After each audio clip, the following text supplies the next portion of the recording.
Buddha teaches 9 terrifying karmic retributions in old age for the sin of adultery. Welcome back, everyone, to Mind Podcast.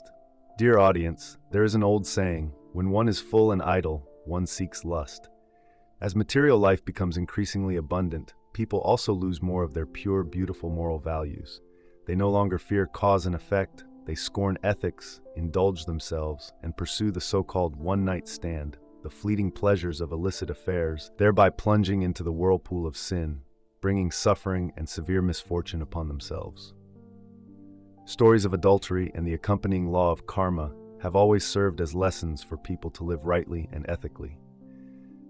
In this era, advising someone not to commit adultery, not to indulge in sexual misconduct, is indeed harder than reaching the heavens.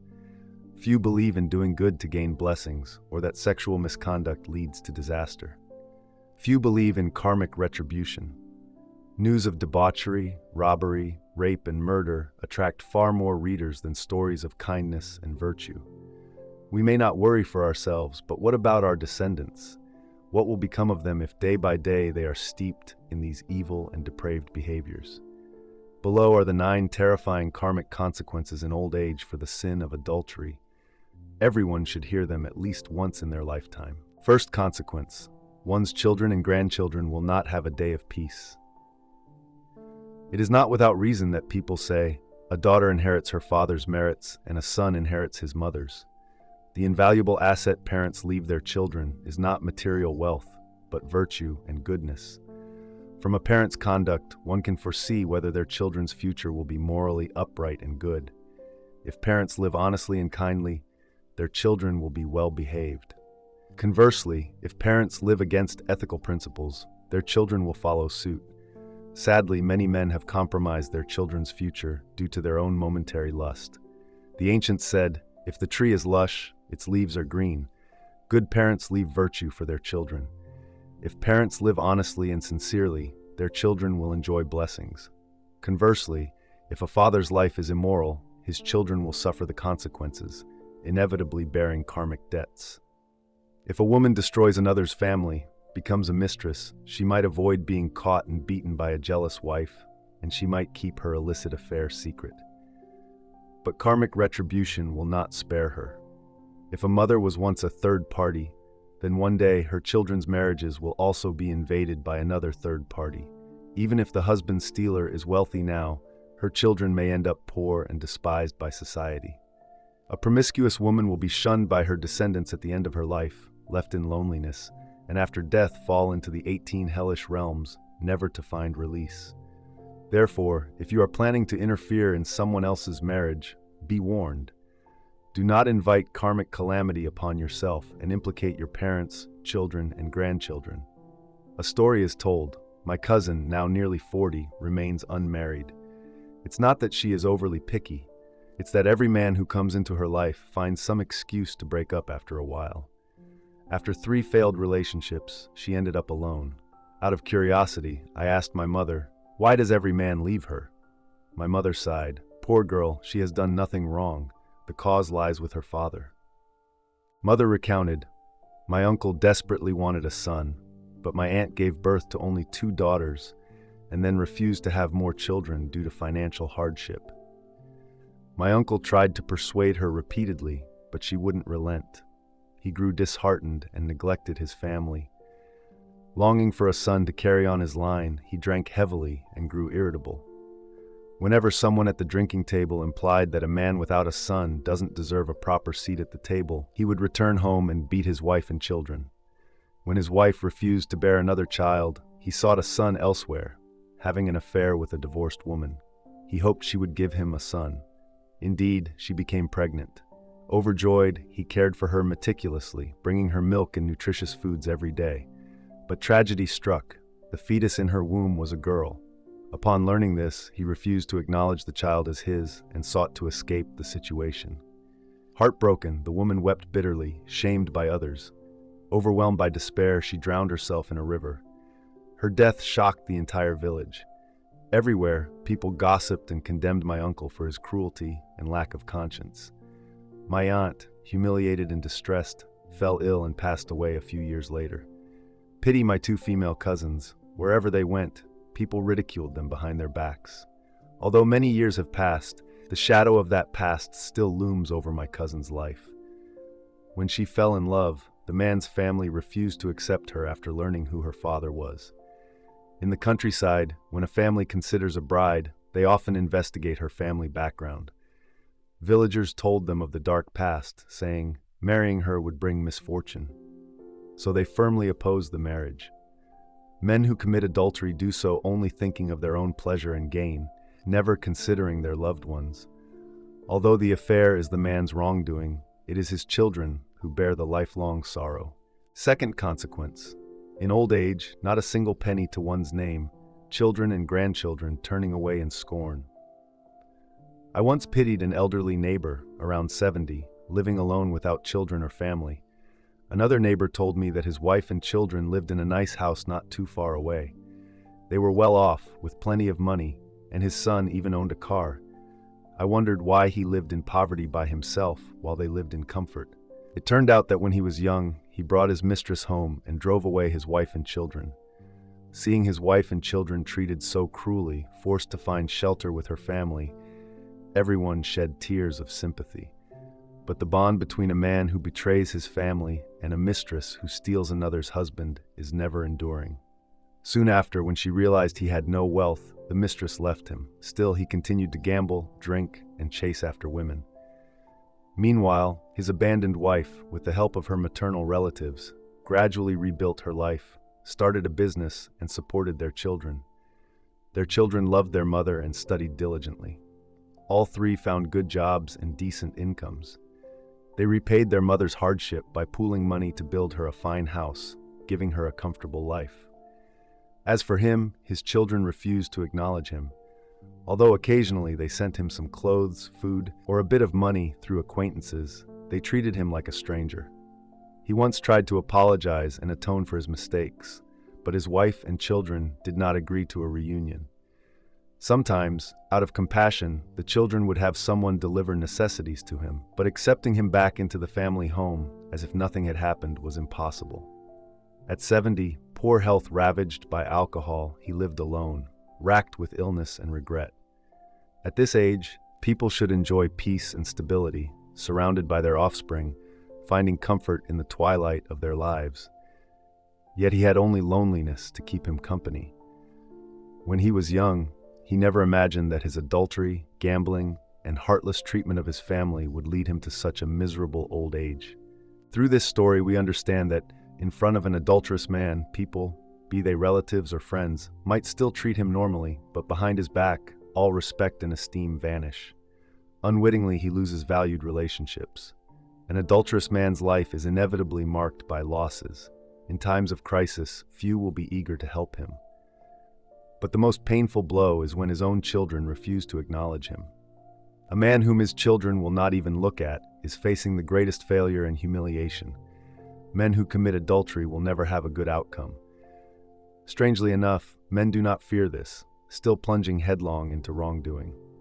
The third consequence: total ruin, disgrace, and a deformed existence. There are many who were born with the features of prosperity and nobility, and should have lived in wealth and comfort, yet they stumble through life, beset by hardships. Some are highly gifted, intelligent, and outstanding, yet their endeavors fail repeatedly. When we enter this world, most of us carry with us a good destiny, wealth, prosperity. But due to committing this sin, adultery, whether intentionally or unintentionally, these blessings can be stripped away invisibly. The karmic retribution for adultery and sexual misconduct is indeed terrifying. The sin of adultery and sexual misconduct also brings another dreadful consequence known as the dissipation of the spiritual essence. Regarding this retribution, the Venerable Master Xuanhua taught that, according to the law of cause and effect, sexual misconduct is among the gravest sins, punished most severely, especially among married couples who divorce and then remarry. Based on the law of karma, at the time of death, their bodies will be cut in half. Because in life they maintain two relationships. In death, karmic investigators appear with a great saw to cut their bodies from the top of the head down through the body into two parts.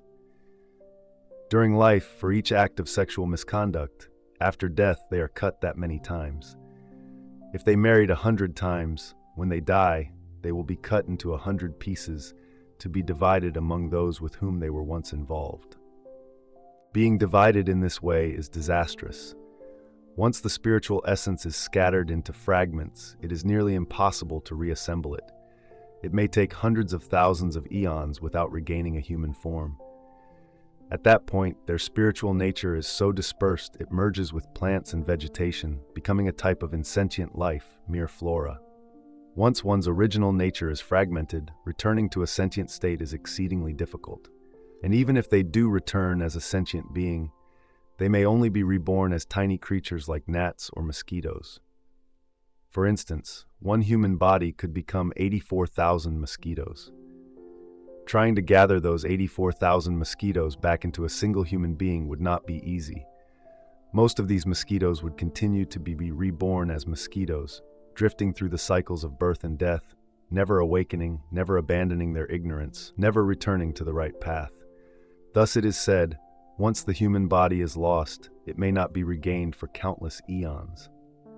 If you can grasp the severity of this, how can you not be afraid?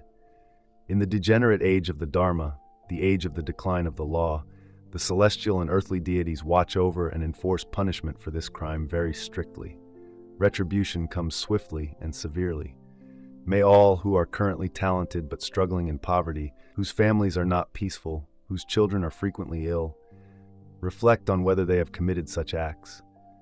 Find a way to repent and change your destiny. Many scriptures speak of the karmic repercussions of sexual misconduct, yet very few people seek them out to read. The fourth consequence, causing one's parents to suffer utter shame and illness. When interfering in someone else's marriage, the third party not only causes harm to the wife, but also destroys a once happy home. They force the poor wife to bear the stigma of a cheating husband and cause the children to grow up in a broken, deceitful family. Once the affair with a married man is exposed, no matter how thick-faced the third party is, they cannot dare face their parents. Parents who raise them, never imagining that one day their child would discard all morals and dignity, lying down with another's husband.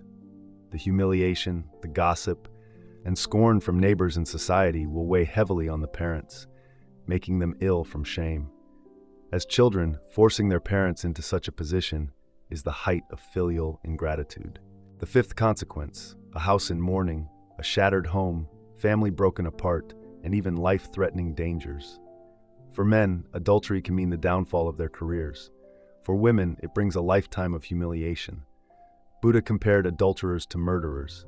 Extramarital affairs are cowardly, vile acts that deserve severe punishment. Once committing sexual misconduct and adultery, a man may be left without heirs, face business failures, and endure a life of hardship and poverty. As for women, if they commit adultery, they may never be reborn as humans again, living instead as beasts through countless lives. A wise person, before committing adultery, must understand the grave karmic consequences of sexual misconduct.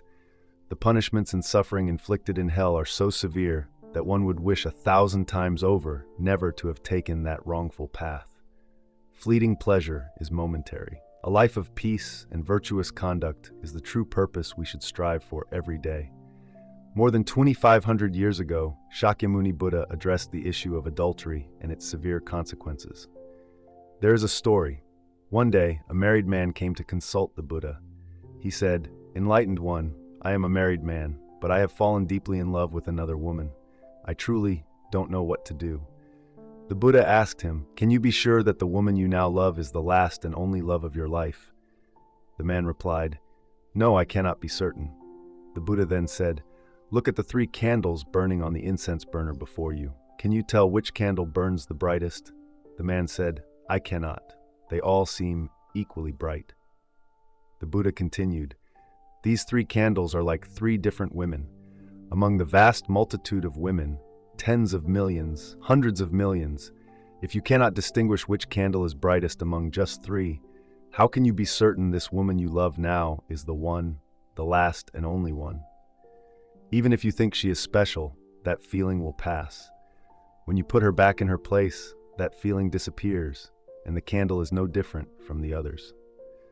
What you call your final and only love is like a flower in the mirror or the moon reflected in water, an illusion empty of substance. Hearing this, the man said, "I understand now, dear compassionate Buddha. The one truly worthy of my treasure and love is my own wife. She is indeed the brightest candle." Regarding family happiness and marital life, throughout his teachings, the Buddha frequently reminded women to preserve their chastity and men not to give rise to lustful thoughts. He always emphasized fidelity and moral standards in society. The bond between husband and wife is complex and different from other social relationships. It binds a man and a woman from marriage until death. To uphold this bond, the Buddha established the 5 precepts for lay disciples, one of which forbids sexual misconduct. Adultery is a form of sexual misconduct. When one's mind is tainted with lust, one's actions and words cannot remain honest and upright. Sexual misconduct brings momentary pleasure but leaves immeasurable consequences. Buddhist teachings say that those who engage in sexual misconduct while alive, after death, will fall into the hells to endure various tortures. They may even be condemned to a Vici hell, the deepest hell, where suffering is eternal and ceaseless, and where there is no chance of rebirth. Through the Buddha's story about the 3 candles, we clearly see a profound life lesson. Not always can one discern who they truly love and cherish most. Love is an illusion, elusive and hard to grasp. If you cannot determine who is dearest to you, why not treasure the person closest to you, the one who loves you sincerely? Many people, because of a fleeting emotion, abandon their family's genuine happiness. They fail to realize that adultery leaves unpredictable consequences. Families break apart, reputations and careers crumble. The ancients said, "Among all evil deeds, sexual misconduct is the foremost." The karmic retribution for sexual misconduct is indeed terrifying. The 9 most dangerous types of karmic consequences of adultery and promiscuity have been outlined above. Everyone must strictly avoid these errors, lest their lives spiral downward without mercy. Dear friends, life is full of ups and downs. If you obsess over gains and losses, you will always worry. If you overly fixate on results, sooner or later you will be exhausted. Life is filled with suffering. There's no need to constantly be trapped in troubles. Learning to take things lightly will help life meet your expectations. Optimistic people often remind themselves, think openly, take things lightly, and live freely. Once you learn to lighten your perspective, you will see that life's troubles are nothing more than false alarms.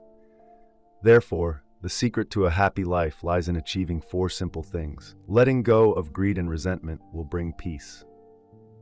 The sky isn't always clear, sometimes it's overcast. Life has both favorable and unfavorable circumstances.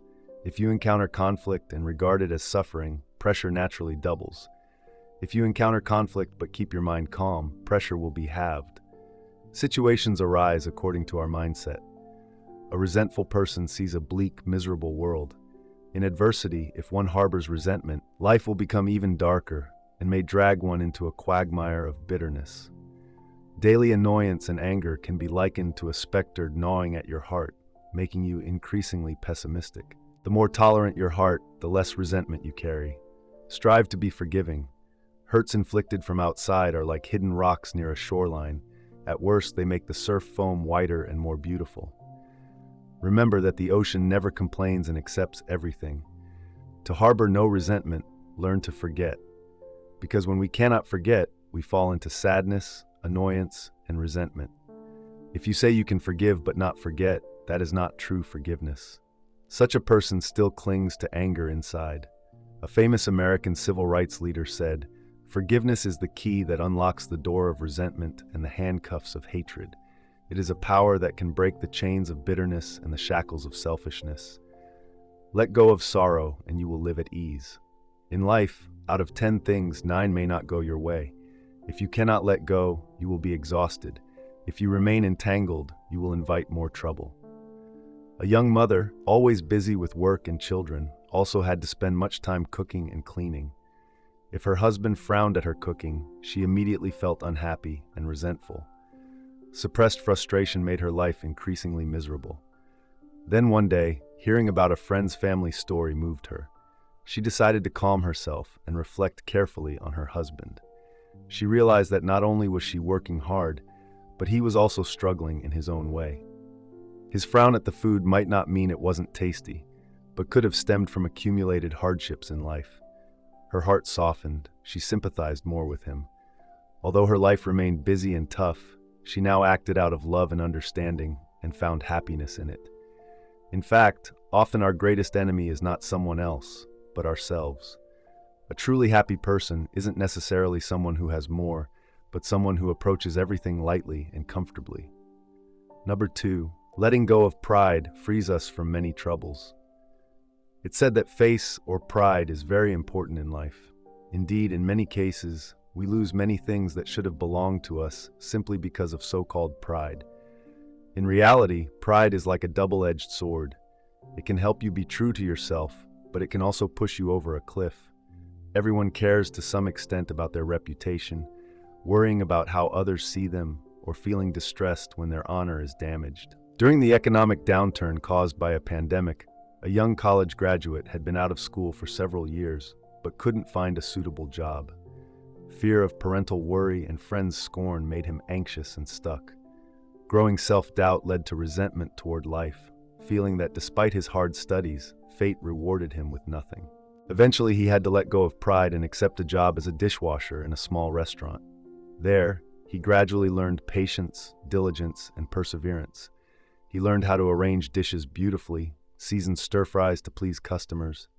Unexpectedly, these lessons forged him into a mature and experienced man, later becoming a manager of a chain of restaurants. In fact, pride is just an emotional manifestation. Whether a person is mature depends on whether they can bow their head on the road of life. Ego is a person's biggest weakness. The more one cares about others' opinions, the more tiresome life becomes. The more one cares about pride, the harder it is to let go, and life will be filled with dead ends. 3. Letting go of the past to live freely. Don't dwell on the past, and don't let the remainder of your days pass in regret. We must learn to let go. Only by freeing ourselves from the pain of the past can we live a carefree, worry-free life. When you take things lightly, you free yourself from past sorrows. The past is gone and cannot be changed. Only letting go can bring comfort. By learning to forget the past, life becomes free and easy. As the saying goes, every saint has a past, and every sinner has a future. If you want to live life on your own terms, you must learn to let go of the burdens and internal traumas to move forward toward a better future. Thus, only by letting go can the mind be at peace, and life become increasingly fulfilling. The ancients said that there are 8 types of people who, the longer they live, the more abundant their blessings, and the older they get, the happier they become. Are you among them, dear friends? In a person's lifetime, whether their life is good or bad, whether they are blessed or not, actually, there are signs to recognize. Whether a person's life is good partly depends on fate and partly on their personality and way of life. If someone has good character and knows how to treat others, they will be filled with blessings. Such people rarely suffer losses, and those who are lucky and have lasting fortune often fall into these 8 types. Let's listen and see which type you belong to. First, a good attitude, no complaints. Living in this world, some things are within our control and some are not. If a person frequently complains when facing difficulties or failures, they lose their fighting spirit and even affect the morale of those around them. Such people often struggle to attract good fortune. On the other hand, those who do not complain about anyone or anything are blessed because they understand that complaining does not solve the problem. It only makes matters worse. They realize that instead of complaining, one should study and work hard to change oneself, and thereby change the situation. If a person wants their luck to improve, when encountering an issue, the first thing they should do is adjust their mindset. They should not always blame others. When facing challenges, we should understand that everything we experience is not there to make things difficult, but to teach us to grow. Only by calmly thinking, adjusting our mindset, and not complaining can we maintain a positive attitude and solve all the difficulties we encounter. In other words, not complaining and making an effort to resolve problems is the attitude a lucky person should have. Second, kind-hearted, bearing no grudges. As the saying goes, clear water has no fish. A person overly critical finds no friends. If someone is hot-tempered and harsh with others, they will have difficulty making friends because others feel it's hard to get along with such a person. In reality, in our lives, we often meet difficult people who magnify small mistakes of others and repeat them continually. Even when they've received an apology, they do not let it go. Truth be told, such individuals don't have many friends, and their relationships are very limited. They often struggle to get along with others and are not good at resolving interpersonal relationships. This is disadvantageous both to themselves and those around them. Conversely, people who are good-natured and know how to control their emotions, who are tolerant of others, can not only gain the respect and trust of those around them, but also earn a good reputation for themselves. When you are surrounded by good-natured individuals, it means you have many friends in life who are willing to work with you, helping you avoid a lot of trouble. Third, living with compassion. The joy of the world has always come from kindness. If one wants to have good fortune, one must start by being a kind-hearted person. A person with a benevolent heart naturally possesses a gentle, warm human nature. Toward family members, they show care and closeness. Toward friends, they are sincere and loyal. Toward strangers, they are fair and respectful, harmonious in their interactions. In life, they always think of others before themselves. The purpose of life is to live usefully, responsibly, earn respect, and know how to love. Above all, what truly matters is living for someone, living for something, and leaving your own mark in this world. When dealing with others, one should have a compassionate heart and respect them, regardless of who they are, whether noble or humble. Everyone should be treated equally and fairly, without bias.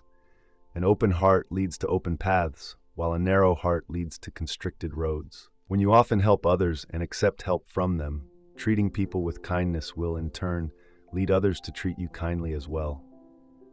Fourth, preserving one's character. In the hustle and bustle of life, with its worries and strife, sometimes we cannot avoid confusion. However, a person with integrity will always maintain their moral character under any circumstances. When faced with mixed blessings and pitfalls, a person's moral fiber serves as the brightest compass, guiding them through the dark clouds to find the sunlight. When the environment is chaotic and lacks direction, one's character is the most important thing they can rely on. A person with integrity will not forget great righteousness for small personal gains. In love, they do not make demands or rely on others. Remember that the only true sense of security is the one you build for yourself. Others cannot provide it for you. And if someone is capable, can establish themselves and be successful in society, they must not forget that people are most prone to moral lapses when living in conditions better than others. Fifth, having vision and not clinging to immediate benefits. Sometimes we must learn to let go appropriately. We cannot haggle over everything with others. Don't get angry over trivial things. If you care about every little detail, you will only exhaust yourself. An intelligent person thinks in the long term and does not dwell on immediate gains and losses. A person's generosity determines their life's breadth and height. In life, the greater one's vision, the less concerned they are about immediate losses, because they know how to live for the present. Compared to those who worry over every small detail, people with open minds can see the essence of matters clearly and find what they truly want. Conversely, those who are narrow-minded, not open to others, and focus on negative feelings, valuing everything too highly, can easily be hurt and distressed by minor things, wasting time and energy. A narrow mind only causes one to live in misery without any self-liberation. Only with an expansive heart can one live freely and be true to oneself. Sixth, striving to improve oneself. When a person truly stands out, they can attract others around them. The best state of life is when you have a clear understanding of yourself, know your direction, and work diligently toward your goals. You can only meet better people if you work hard to improve yourself and become better. There is a saying, when flowers bloom, butterflies will come. If a person is exceptional, the universe will arrange everything accordingly. Striving to improve yourself not only can change your life, but, more importantly, can bring you many unexpected surprises. When you become someone worthy of admiration, you will find that life is truly beautiful, and the rest of your life becomes very valuable. Please do not waste time on things that have no meaning or value in your life. Striving to improve yourself and become more outstanding is the greatest gift you can give yourself. Living in a well-ordered family. The family is a child's first school. Parents are their first teachers. Family tradition is the soul of the family, like a guiding light that helps it progress. Children who grow up in a family with good traditions know what is true, good, and beautiful, and they do not do bad things. They are kind-hearted, know right from wrong, and are filled with love. Wherever they go, they are kind and accommodating to others. In a family with established traditions and discipline, children are very obedient and polite. They are filial to their parents, respectful to elders, and loving toward their younger siblings. They abide by the law and regulations, follow the rules, maintain order, and have love and kindness in their hearts, as well as morality and discipline. Having a family with strong traditions and proper upbringing is a blessing. If a person inherits good family customs and discipline, they will steadily improve over time. Family tradition and education not only shape a person's worldview and perspective, but also determine their spiritual level and moral baseline. Eighth, being disciplined and knowing how to love yourself. Whether a person's life is good or not depends on their character and lifestyle. A disciplined person who loves themselves, no matter the circumstance, will always maintain their best state. They won't feel inferior if others criticize them, and they won't become complacent if others praise them. Because they are self-disciplined and love themselves, they can manage their emotions well and avoid bringing negativity to the people they love most. A person who does not know how to love themselves and only blindly pleases others to the point of self-harm is not worthy of love. Such a person tends to take others' kindness for granted and easily loses their temper when they don't get their way. Therefore, such people are hard to love and are easily hurt by others. Blessings be upon those who truly love themselves and exercise self-discipline. Only by loving yourself properly will you avoid harming yourself. Naturally, everyone wants to be loved and appreciated. To have a good life, you must learn how to be blessed, cultivate yourself, be disciplined, and know how to love yourself. A person who leads a good life is someone with blessings, for they know how to cherish what they have and learn to be content and happy. Such a person is like a seed that can root, sprout, bloom, and bear fruit. As for those who always run away and give up, they often exhibit 6 very bad habits. First, being harsh and critical. Those with thin blessings often speak harsh words. They treat others very coldly. Strict and difficult, they are never satisfied with anyone. Such people demand perfection from others, and whenever someone's standards don't match their own, they become extremely uncomfortable. In this life, no one is perfect. Even a perfect person would struggle to exist for long. The harsh and critical individual's words are sharp and lacking in empathy. They give others no dignity, often causing humiliation. Moreover, such a person loves to be the center of attention, lives selfishly, and never considers others. Second, greed. There is a saying, the human heart is never satisfied, like a snake trying to swallow an elephant. A greedy person always wants more. Even if they are wealthy, it's never enough. They feel perpetually unsatisfied. One must know contentment to be happy. Those who never know contentment ultimately fall into the trap of their own desires, sinking deeper the more greedy they become. Third, showing off intelligence. Those who like to flaunt their intelligence are actually insecure. They use flowery language but lack real blessings. People who brag about their cleverness often compare themselves to others to show off their superior intelligence, wanting others to follow them. We all understand that talent is determined not only by effort but also by innate ability. If heaven gives you a talent, it is meant for serving the public, not for boasting. When blessed with talent, one must continuously cultivate and improve it to become a better person. Fourth, always noticing others' faults. Some people deem themselves superior in intellect and status, so they look down on others. As soon as someone else speaks, they immediately contradict them and point out their faults, causing great embarrassment. Yet they are very lenient with their own shortcomings. Always refuting others not only shows a lack of self-cultivation, but from another perspective, it also means belittling oneself. A person without good fortune often utters unkind words. They always speak negatively, and over time, their behavior is affected, and their fate grows increasingly bleak. Fifth, concern with saving face. In today's society, filled with self-interest, many people believe that success means prioritizing pride above all. When someone lives only to maintain face, they inevitably have to serve others, thinking that this is the only way to be treated well.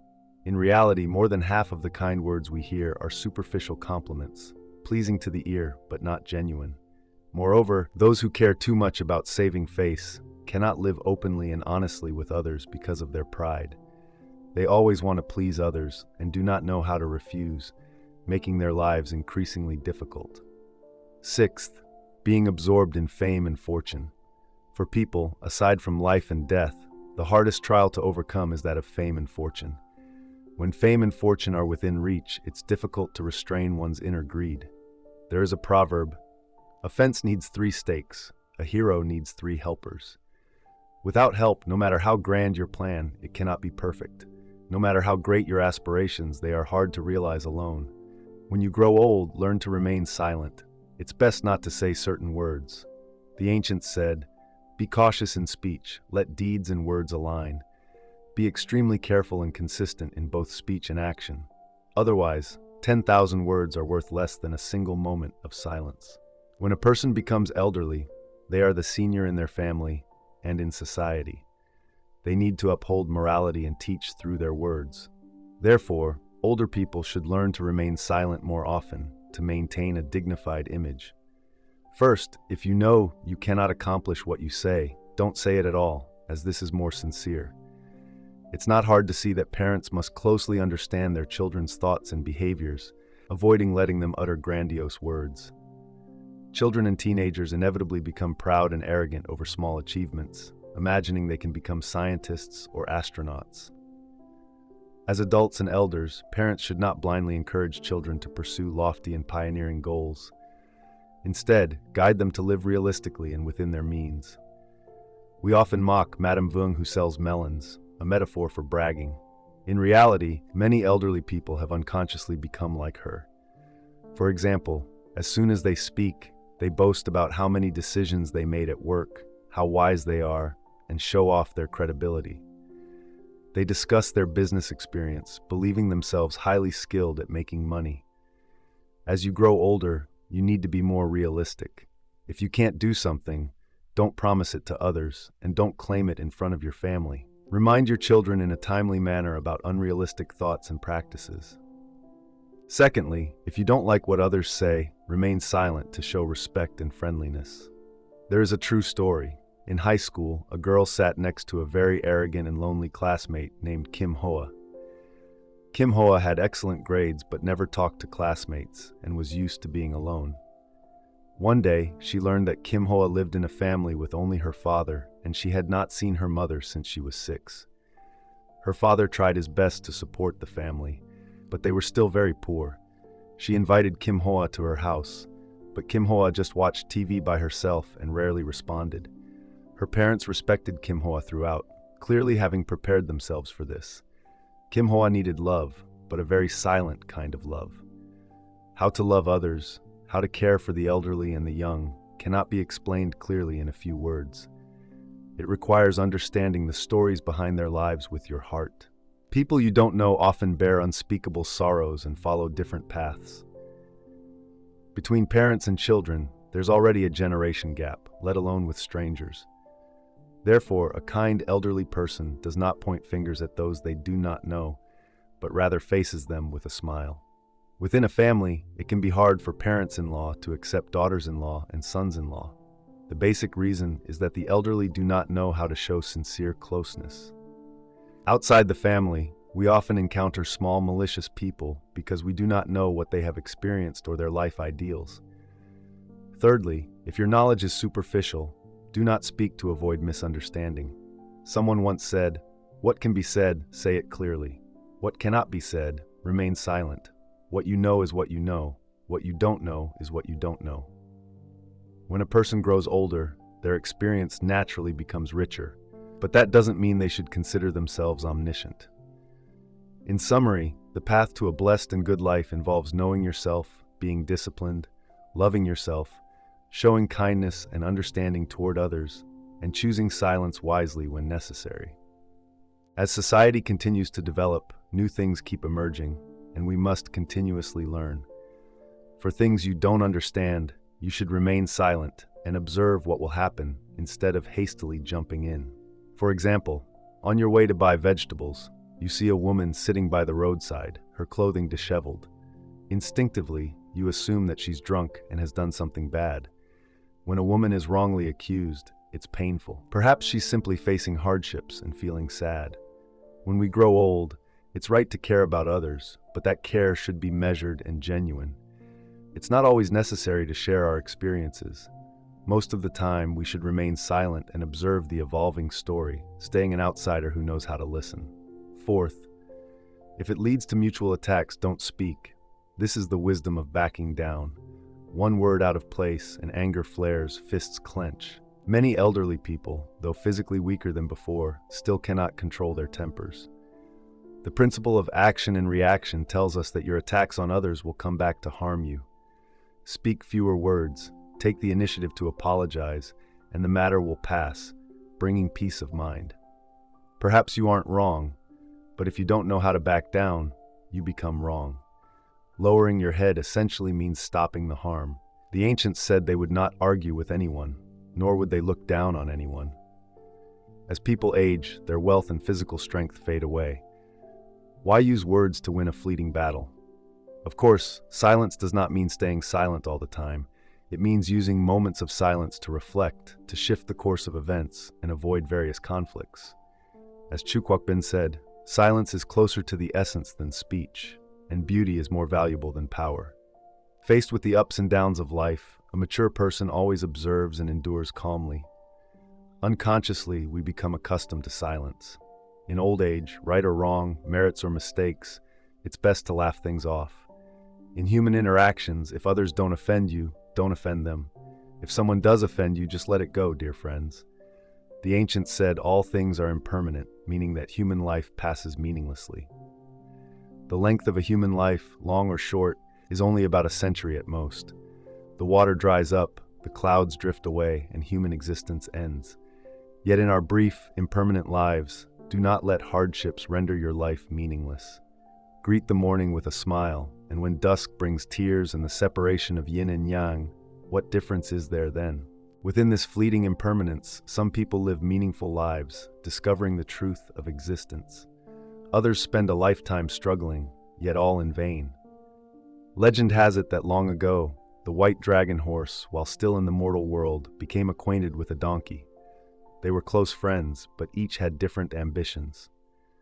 One day, the white dragon horse was about to accompany Tang Sanzang to the western heavens to obtain the scriptures. Before departing, the white dragon horse went to say goodbye to the donkey and expressed that this was a once-in-a-lifetime opportunity, inviting the donkey to join him. After listening, the donkey looked up at the blue sky and white clouds, then at the flowing stream and green forest. Lowering its head, it bit off a mouthful of grass and spoke while chewing. Traveling to the western heavens is 108,000 miles, far too arduous and tiring. Furthermore, you'll be bound by all sorts of constraints. Why endure such suffering? The white dragon horse advised, such a fortunate opportunity is rare. If you miss it now, you may regret it for thousands of years. The donkey replied, that's too hard. I'm not going. I might even lose my life. I'm living quite comfortably now. My master treats me well, and I live happily and harmoniously with the other donkeys in the village. The western heavens are full of demons. Some days you might not even have a proper meal, and who knows if your head and body will remain intact. No, I'd rather not. Seeing the donkey's unshakable stance, the white dragon horse sighed, then resolutely began the journey with Tang Sanzang to fetch the scriptures. As he departed, the donkey called out, "If you ever return, be sure to visit me." 10 years later, when the white dragon horse and Tang Sanzang returned with the scriptures, the white dragon horse went to find the donkey. The donkey asked, "How have these 10 years been for you?" The white dragon horse replied, "Truly it has been 10 years of hardship, experiencing life and death, not easy at all." The donkey said, I told you so at the start. I didn't want you to go, but you insisted. Look at me. Over these 10 years, I've lived very peacefully, without danger. My life has been meaningful. My donkey family has grown. We have everything we need. We may have aged a bit, but we have everything we want. Don't you regret it? The white dragon horse answered, You may have lived in peace, but you've forever lost the chance to attain true enlightenment. You can only remain a donkey for all eternity. As for me, although I endured countless hardships, I will no longer have to return to the mortal world. From now on, I can enjoy the great blessings of life in the heavens. Moreover, during these 10 years, you have suffered no less than I have. You plowed fields and pulled carts, enduring wind and heat, and you have also grown old. Do you realize what you've lost? You will be a donkey forever, and perhaps in the next life you won't even have that chance. Hearing these words, the donkey suddenly understood something. It looked at the white dragon horse once more. The horse was no longer the thin creature from before, but now stood proudly, radiating a golden aura. Immediately the donkey banged its head against the wall and wept inconsolably. In reality, many among us lead equally meaningless lives like that donkey, enduring hardships but ultimately working in vain. Even at life's end, they do not understand the purpose of it all. Have you ever asked yourself if we are born just to die? Does human life have to be so meaningless? No, we are born with a mission. And what is that mission? The answer is only there for those who truly seek it. Dear friends, a human life is but a single journey. Mountains have paths, rivers have roots. In the blink of an eye, summer turns to autumn. Glancing back, youth has passed. A train has several stations, and life has several rest stops. After all, we are only passengers on the train of destiny. On this train of fate, if each person can maintain a mindset of everything follows its own course, cherishing each opportunity to meet others, then that is truly precious.